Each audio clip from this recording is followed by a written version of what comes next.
Thank you. Good morning again. Good morning.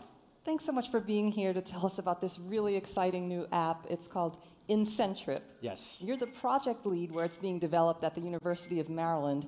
It's supposed to make us smarter and more efficient travelers. How does it work? Well, so, I'm very glad to be here this morning, and we just saw Lyft and Uber, and as we all know, mobility is moving into more of a service domain, and very often it's very confusing for an average traveler, myself included, to try to understand all these different old and new options to get around the city. So the first thought was to, hey, we really need sort of a search engine for all the mobility services out there so that we could actually start making all these interesting intermodal connections. But the goal really is to both help individual travelers to find smarter travel mode, departure time, and route choices, but also, more importantly, at the same time, when we have all these different mobility services on the same platform, we actually use personalized and dynamic incentives, right, to nudge the travelers just that a little bit to get them to want to be able to try these exciting new options. Then for the system as a whole, we would be able to reduce congestion, energy use, and emissions. That's really what made us really excited about this new app and to be able to actually now have it in the DC and Baltimore area. Well, let's see how it works. I actually have some screenshots of my commute this morning. So I came over from, as you can see, the United States Capitol over to this gallery. Can you walk us through what we're seeing? Sure. I think many of you probably are already familiar with Google Maps and some of the other options out there to help you get around the city. Here in this screen is fairly similar at this point. I'll mention what's unique about the technology a little bit later on. So you're looking at a trip planner at this point. We have all different kinds of modes included in the DC-Baltimore area. Actually, do people know how many transit providers there are in our region and in a broader DC-Baltimore commuter region? Take a guess in your heart. There are more than 90 transit agencies around. So we took a lot of time to get all their services and also including Uber, ride sharing, and all kinds of multimodal options, walking, biking, all here. So you're looking at origin destination. You're looking at, hey, I want to plan a trip right now for your commute this morning. Let's see what happens. So it's searching for different modes right over there. So you see we are based on, so in the back end, we're really fortunate right now because we have all the real-time big data about how the system operates. We have models that predict in real time what is the travel time, what is the energy use, and what is the emissions for every single user and for every possible option out there. And initially, we're showing you 3 options, and there is really artificial intelligence model there. So what's interesting here is we have a travel behavior prediction model customized for every single user. And Susan, the longer you use it, we'll learn more about your preference on which mode you like to use. And then we'll custom design these initial options to show you. And in this case, if you choose to drive, you're going to get here in about 12 minutes. If you choose to bike here, it takes a little bit longer, 16 minutes, given your departure time. But as you see there, we would actually give you a lot more incentive to actually use transportation modes in this particular case that reduce congestion and energy use. Right, the bottom line is ride sharing. Driving, I'd get 3 points. Walking, I'd get 108 points. So clearly, I didn't make the best choice, and I only got 3 points. which is fine. And the next time you use it, you probably will start seeing something a little bit different, given that you chose not to go that route. And we constantly learn about your past behavior and try to customize the incentives to make it even more effective. And you also show how much fuel will be used on each trip? Right. On this particular screen, hey, if someone says, I still want to drive, we don't want this to be just a mode choice app. And the let's be honest, vast majority of us are still driving. And if you still insist on driving for now, that's fine. And we may actually recommend a different departure time to nudge you to travel during the more off-peak hours, which is also good for us. So in this case, you're getting a departure time choice. So if I had left at 108, I could have had 15 points. Yeah, we don't want you to go out. We hope you don't go out there when everybody else is going out there for lunch. So maybe a little bit later, and we give you more incentive for that. What can I do with these points? So that's an awesome question. So we are really trying to build an ecosystem for this.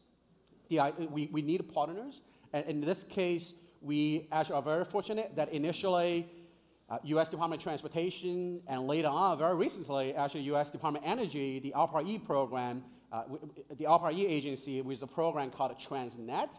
Dr. Eric Rolfing was a program director for that particular program when he was the acting director of ARPA-E. So we really got a boost from these federal support to develop the technology.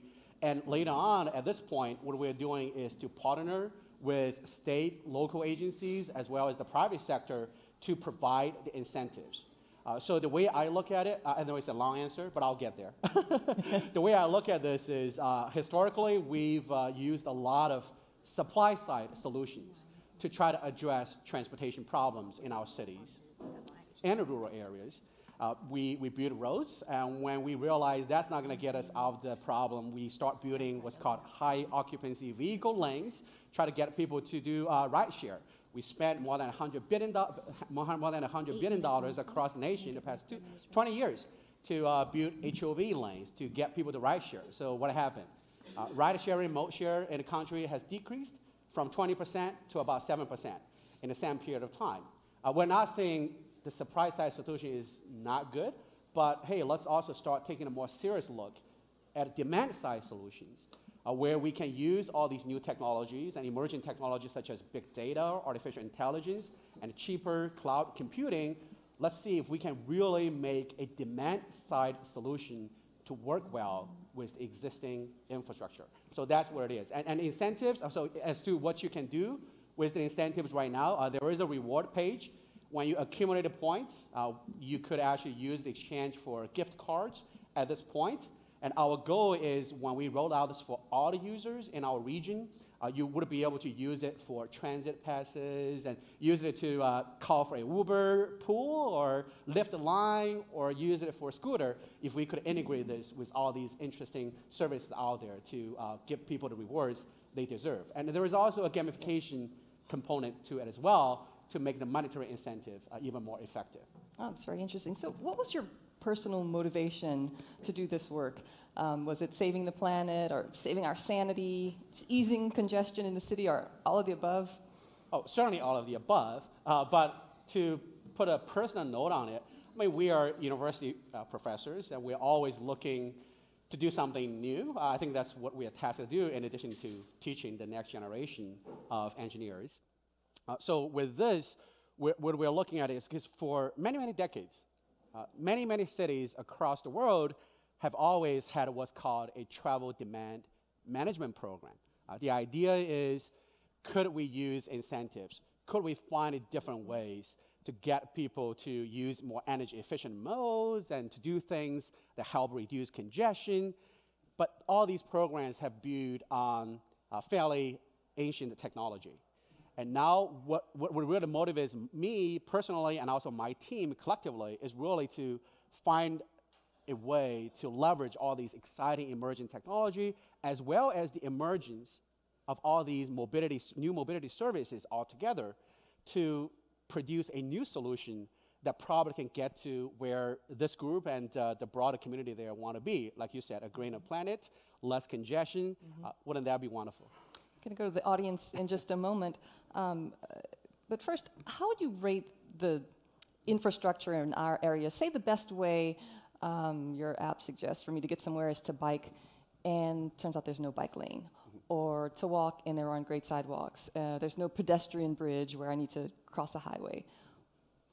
Those things sort of impede the goal. And have you found that we're at a good level, an okay level? Is there much room for improvement? Well, I mean, you're certainly right. On the supply side, there is still certainly a lot to want for us.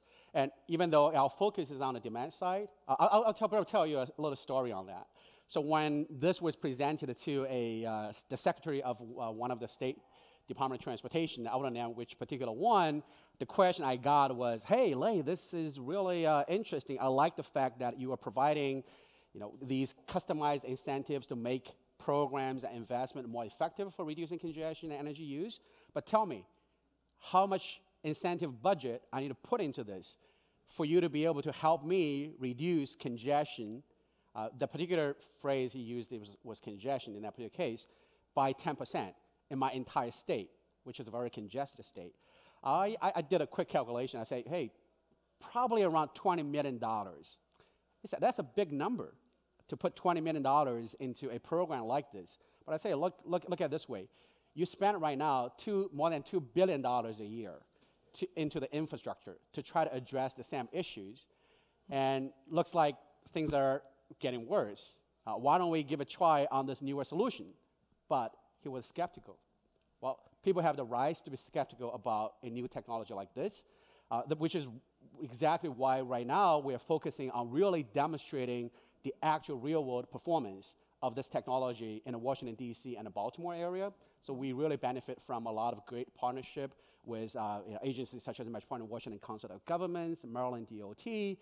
And I think if I can go back to that same DOT secretary with real-world results on a bigger scale, right now we have 35,000 registered users, but if I can show exactly how each dollar he or she invests into technology reduce congestion and energy use, and that's probably going to be a lot more powerful and really help us scale up the technology and make bigger impact. And you've already scaled up to one city internationally, yep. Correct? Mm-hmm.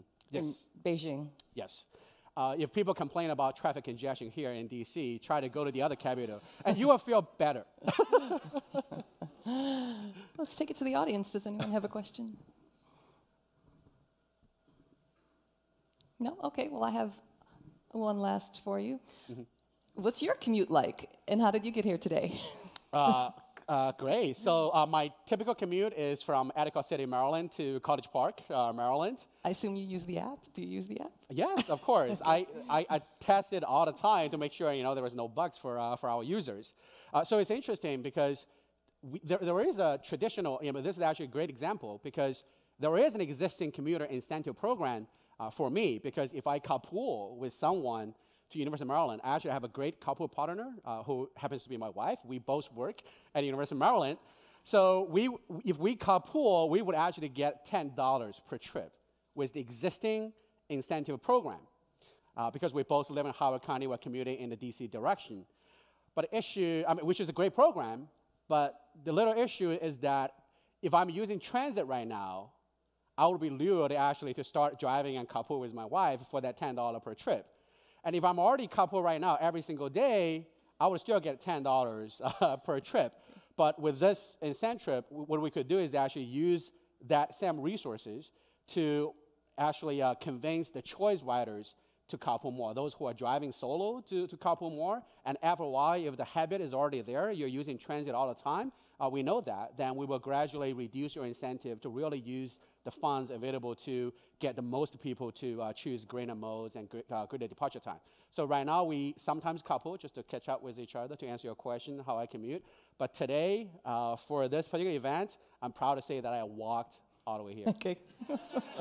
Literally. One question there. Does the app integrate with the federal credit, or commute credit that you can also get if you use alternative modes of transportation as well? Does that integrate into the app platform? Thank you for the first question from the audience.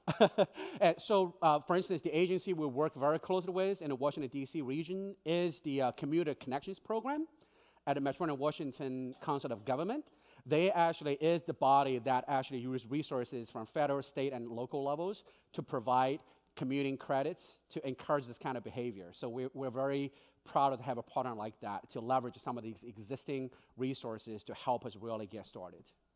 A lot of encouraging ideas. Please help me thanking Dr. Lei Zhang. Thank you.